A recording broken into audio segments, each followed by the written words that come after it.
GMM news Kannada. Shidlaghatta taluk ಆಡಳಿತ, ತಾಲೂಕು ಪಂಚಾಯಿತಿ, ನಗರಸಭೆ ಹಾಗೂ ಸಮಾಜ ಕಲ್ಯಾಣ ಇಲಾಖೆ ವತಿಯಿಂದ 75ನೇ ಗಣರಾಜ್ಯೋತ್ಸವದ ಅಮೃತ ಮಹೋತ್ಸವ ಆಚರಣೆ ಪ್ರಯುಕ್ತ ಹುಣಸೇನಹಳ್ಳಿ ಬಳಿ ಸಂವಿಧಾನ ಜಾಗೃತಿ ಜಾಥಾ ಸ್ತಬ್ಧ ಚಿತ್ರರಥಕ್ಕೆ ಶಾಸಕ ಡಿ.ಕುಮಾರ್ ಚಾಲನೆ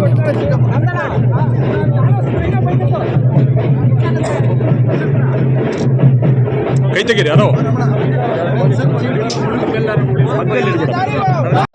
ಜನಗಳಾದ ನಾವು ಭಾರತವನ್ನು ಒಂದು ಸಾರ್ವಭೌಮ ಸಮಾಜವಾದಿ ಸರ್ವಧರ್ಮ ಸಮಭಾವದ ಪ್ರಜಾಸತ್ತಾತ್ಮಕ ಗಣರಾಜ್ಯವಾಗಿ ರಚಿಸಲು ಮತ್ತು ಅದರ ಸಮಸ್ತ ನಾಗರಿಕರಿಗೆ ಸಾಮಾಜಿಕ ಆರ್ಥಿಕ ಮತ್ತು ರಾಜಕೀಯ ನ್ಯಾಯ ವಿಚಾರ ಅಭಿವ್ಯಕ್ತಿ ವಿಶ್ವಾಸ ಧರ್ಮಶ್ರದ್ಧೆ ಮತ್ತು ಉಪಾಸನಾ ಸ್ವಾತಂತ್ರ್ಯ ಸ್ಥಾನಮಾನ ಹಾಗೂ ಅವಕಾಶ ಸಮಾನತೆ ದೊರೆಯುವಂತೆ ಮಾಡಲು ಮತ್ತು ವ್ಯಕ್ತಿ ಗೌರವವನ್ನು ರಾಷ್ಟ್ರದ ಏಕತೆಯನ್ನು ಹಾಗೂ ಅಖಂಡತೆಯನ್ನು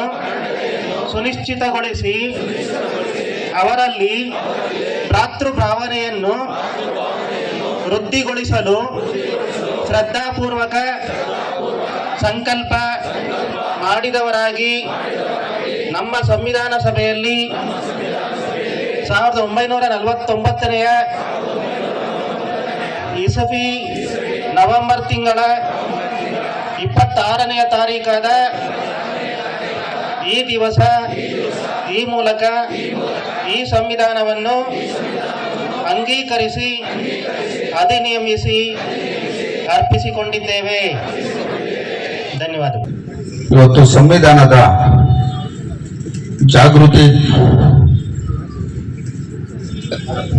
ಜಾಗೃತಿ ಜಾಥಾವನ್ನು ಶಿಡ್ಲಘಟ್ಟ ವಿಧಾನಸಭಾ ಕ್ಷೇತ್ರಕ್ಕೆ ಈ ದಿನ ನಮ್ಮ ಹುಣಸೇನಹಳ್ಳಿ ಗ್ರಾಮ ಪಂಚಾಯಿತಿಯಲ್ಲಿ ನಾವು ಅದನ್ನ ಆಹ್ವಾನವನ್ನು ಮಾಡಿ ಈ ಒಂದು ತಾಲೂಕಿನಲ್ಲಿ ಎಲ್ಲ ಗ್ರಾಮ ಪಂಚಾಯಿತಿಗಳಿಗೂ ಸಂವಿಧಾನದ ಬಗ್ಗೆ ಪ್ರತಿ ಗ್ರಾಮ ಪಂಚಾಯಿತಿಗೂ ಅರಿವು ಮೂಡಿಸ್ತಕ್ಕಂಥ ಕಾರ್ಯಕ್ರಮ ಇವತ್ತು ನಾವು ಹಮ್ಮಿಕೊಂಡು ಪ್ರಾರಂಭ ಮಾಡಿದ್ದೀವಿ.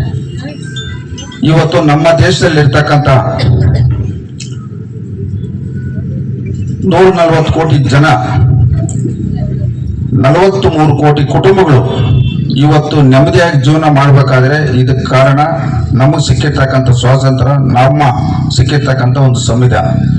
ಇದು ಪ್ರತಿಯೊಬ್ಬರು ಅರ್ಥ ಮಾಡ್ಕೊಳ್ಬೇಕಾಗ್ತದೆ.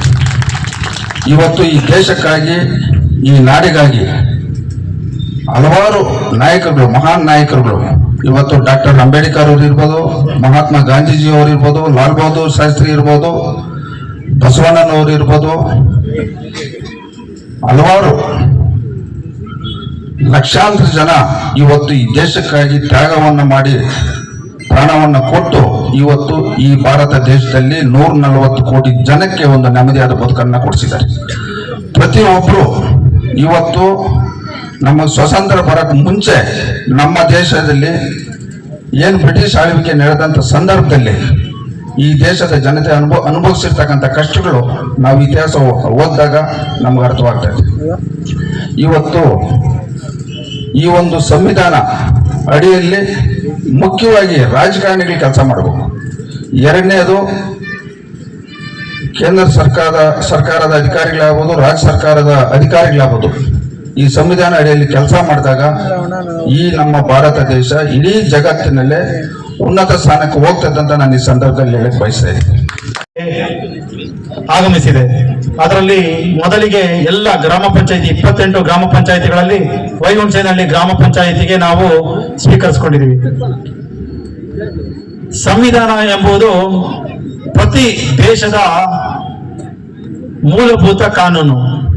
ಸಂವಿಧಾನದ ಪರಿಕಲ್ಪನೆ ಎಷ್ಟೋ ಜನಕ್ಕೆ ಗೊತ್ತಿರೋದಿಲ್ಲ. ಯಾತಕ್ಕೆ ಒಂದು ದೇಶಕ್ಕೆ ಸಂವಿಧಾನ ಇರಬೇಕು, ಸಂವಿಧಾನ ಇಲ್ಲದೆ ಒಂದು ದೇಶ ರಚನೆ ಮಾಡಲಿಕ್ಕೆ ಸಾಧ್ಯ ಇದೆಯಾ ಅನ್ನೋ ಒಂದು ಪರಿಕಲ್ಪನೆ ಎಲ್ಲರಿಗೂ ಮೊದಲಿಗೆ ನನ್ನ ಪ್ರಾಸ್ತಾವಿಕ ನುಡಿಯಲ್ಲಿ ಹೇಳಲಿಕ್ಕೆ ಬಯಸ್ತೀನಿ. ಸ್ವತಂತ್ರ ಪೂರ್ವದಲ್ಲಿ ಅಥವಾ ಯಾವುದೇ ಒಂದು ದೇಶ ಸ್ವತಂತ್ರಕ್ಕೂ ಮೊದಲು ರಾಜರು ಆಳ್ವಿಕೆ ಮಾಡುವಂತ ಸಮಯದಲ್ಲಿ ರಾಜಾಜ್ಞೆ, ರಾಜ ಮಾಡಿದ್ದೇ ಕಾನೂನು ಎಂಬ ಒಂದು ನಿಯಮ ಇರುತ್ತೆ. ಅದಾದ ನಂತರ ಎಲ್ಲ ದೇಶಗಳು ಜನರಿಂದ ಆಯ್ಕೆಯಾಗಿ ಪ್ರಜಾಪ್ರಭುತ್ವ ಎನ್ನೋ ಒಂದು ವ್ಯವಸ್ಥೆಯಲ್ಲಿ ಬಂದಾಗ ಆ ಚುನಾವಣೆ ಹೇಗೆ ನಡೀಬೇಕು, ಆ ದೇಶದ ಕಾರ್ಯಾಂಗ ಹೇಗೆ ಕಾರ್ಯನಿರ್ವಹಿಸಬೇಕು, ನ್ಯಾಯಾಂಗ ಹೇಗೆ ತನ್ನ ಕೆಲಸಗಳನ್ನ ಮಾಡಬೇಕು, ಜನರಿಂದ ಆಯ್ಕೆಯಾದಂತಹ ಎಲ್ಲ ಶಾಸಕರು, ಸಂಸತ್ ಸದಸ್ಯರು, ಶಾಸಕಾಂಗ ಹೇಗೆ ತನ್ನ ಕಾನೂನುಗಳನ್ನ ಮಾಡಬೇಕು ಅನ್ನೋ ಬಗ್ಗೆ ಪ್ರಮುಖ ಒಂದು ದೇಶದ ದೊಡ್ಡ ಒಂದು ವಿಷಯ. ಈ ಪ್ರಮುಖ ವಿಷಯಗಳಿಗೆ ಆಧಾರವಾಗಿ ನಮ್ಮ ಭಾರತ ಸಂವಿಧಾನ ರಚನೆ ಆಗಿದೆ. ಅದೇ ರೀತಿ ಪ್ರತಿ ದೇಶದಲ್ಲೂ ಅವರದೇ ಆದಂತಹ ಒಂದು ಸಂವಿಧಾನ ಇರುತ್ತೆ. ನಿಮಗೆ ಗೊತ್ತಿರಬೇಕು, ಕೆಲವೊಂದು ದೇಶಗಳಲ್ಲಿ ಲಿಖಿತ ಸಂವಿಧಾನ ಇಲ್ಲ, ಅಲಿಖಿತ ಸಂವಿಧಾನ ಇದೆ, ಬರವಣಿಗೆ ರೂಪದಲ್ಲಿ ಇರೋದಿಲ್ಲ. ಇನ್ನು ಕೆಲವು ದೇಶಗಳಲ್ಲಿ ಕೇವಲ 20ರಿಂದ 25, 30 ಅಂಶಗಳು ಮಾತ್ರ ಒಳಗೊಂಡಂತಹ ಸಂವಿಧಾನ ಇರುತ್ತೆ. ಆದರೆ ನಮ್ಮ ದೇಶದ ಸಂವಿಧಾನ ಶಿಲ್ಪಿ ಡಾಕ್ಟರ್ BR ಅಂಬೇಡ್ಕರ್ ಅವರ ನೇತೃತ್ವದಲ್ಲಿ ಏನು ಕರಡು ಸಮಿತಿ ರಚನೆ ಆಯಿತು ಸ್ವತಂತ್ರ ಪೂರ್ವದಲ್ಲಿ, ನಂತರ ಸ್ವತಂತ್ರ ನಂತರ ಅದು ಸಂಪೂರ್ಣಗೊಂಡು ಸುಮಾರು 398 ಕಾಲಂಗಳು ನಂತರದ ದಿನ ಕಳೆದಂತೆ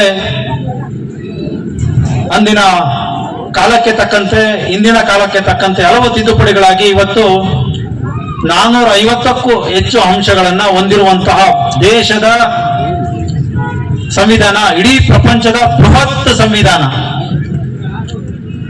ಈ ಸಂವಿಧಾನ ಕೇವಲ ಒಂದು ಭಾಷೆ, ಸಂಸ್ಕೃತಿ, ಜಾತಿ, ಧರ್ಮ ಹೊಂದಿರುವಂತಹ ಕೆಲವು ದೇಶಗಳಿಗೆ ಸೂಕ್ತವಾಗುವಂತಹ ಸಂವಿಧಾನ ಮಾಡೋದು ಭಾರಿ ಸುಲಭ. ಆದರೆ ವಿಭಿನ್ನ ಸಂಸ್ಕೃತಿ, ವಿಭಿನ್ನ ಜಾತಿ, ವಿಭಿನ್ನ ಧರ್ಮ, ವಿಭಿನ್ನ ಭಾಷೆ ಹೊಂದಿರುವಂತಹ ಬೃಹತ್ ಸಂವಿಧಾನ ರಚನೆ ಮಾಡೋದು ಅಷ್ಟು ಸುಲಭದ ಕಾರ್ಯವಾಗಿರಲಿಲ್ಲ. ಬಾಬಾ ಸಾಹೇಬ್ ಅಂಬೇಡ್ಕರ್ ಅವರು ನೂರಾರು ದೇಶಗಳಲ್ಲಿ ಹೋಗಿ ಅಲ್ಲಿರುವಂತಹ ಉತ್ತಮ ಅಂಶಗಳನ್ನ ಓದಿ ಅವುಗಳಲ್ಲಿ ಹಲವಾರು ಅಂಶಗಳು ಭಾರತದ ಸಂಸ್ಕೃತಿಗೆ ಒಗ್ಗುವಂತಹ ಅಂಶಗಳನ್ನ ಸೇರಿಸಿ ಬೃಹತ್ಕಾರವಾದಂತಹ ಸಂವಿಧಾನನ ನಮ್ಮ ದೇಶಕ್ಕೆ ಅರ್ಪಿಸಿದ್ದಾರೆ. ಅದರ ಸಂವಿಧಾನದ ಆತ್ಮ ಎಂದು ಕರೆಯುವಂತಹ ಪ್ರಮುಖ ಅಂಶ ಎಲ್ಲರಿಗೂ ಗೊತ್ತಾಗಬೇಕಾಗಿರೋದು ಮೂಲಭೂತ ಹಕ್ಕು. ಇವತ್ತು ನಾವೇನು ಇಲ್ಲಿ ಕೂತಿದ್ದೀವಿ, ನೀವೆಲ್ಲರೂ ಧೈರ್ಯವಾಗಿ ಮನೆಗೆ ಹೋಗ್ತೀರಿ, ಪ್ರತಿದಿನ ಧೈರ್ಯವಾಗಿ ನಾವು ನಮ್ಮ ಕಾರ್ಯಗಳನ್ನ ಮಾಡ್ತಾ ಇದ್ದೀವಿ.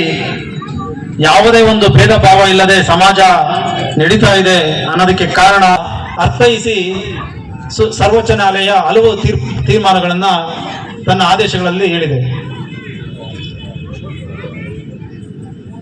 ಮತ್ತೆ ವಾಕ್ ಸ್ವಾತಂತ್ರ್ಯ, ನಡೆದಾಡುವ ಸ್ವಾತಂತ್ರ್ಯ, ವೃತ್ತಿ ಸ್ವಾತಂತ್ರ್ಯ, ಜೀವಿಸುವ ಸ್ವಾತಂತ್ರ್ಯ, ಶಿಕ್ಷಣ ಸ್ವಾತಂತ್ರ್ಯ, ಹೀಗೆ ಹಲವು ಹಕ್ಕುಗಳನ್ನ ನಮ್ಮ ಸಂವಿಧಾನದಲ್ಲಿ ಇಂದು ನಾವು ಎಲ್ಲ ನಾಗರಿಕರಿಗೆ ಸಂವಿಧಾನ ಒದಗಿಸಿದೆ.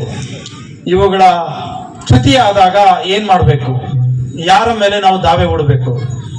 ಸಂವಿಧಾನ ಅವಕಾಶ ಕೊಟ್ಟಿದೆ, ನಾಗರಿಕರು ಎಲ್ಲರಿಗೂ ತಮಗೆ ಗೊತ್ತಿರಬೇಕು. ನೇರವಾಗಿ ಒಬ್ಬ ನಾಗರಿಕ ಸುಪ್ರೀಂ ಕೋರ್ಟ್ ಅಂದ್ರೆ ಉಚ್ಚ ನ್ಯಾಯಾಲಯದಲ್ಲಿ ಅನುಚ್ಛೇದ 32 ಅಡಿಯಲ್ಲಿ ನೇರವಾಗಿ ತನ್ನ ಹಕ್ಕು ಚ್ಯುತಿಯಾಗಿದೆ ಅಂತ ಹೇಳಿ ರಾಜ್ಯ ಸರ್ಕಾರ ಅಥವಾ ಕೇಂದ್ರ ಸರ್ಕಾರದ ವಿರುದ್ಧ ದಾವೆ ಹೂಡಬಹುದು.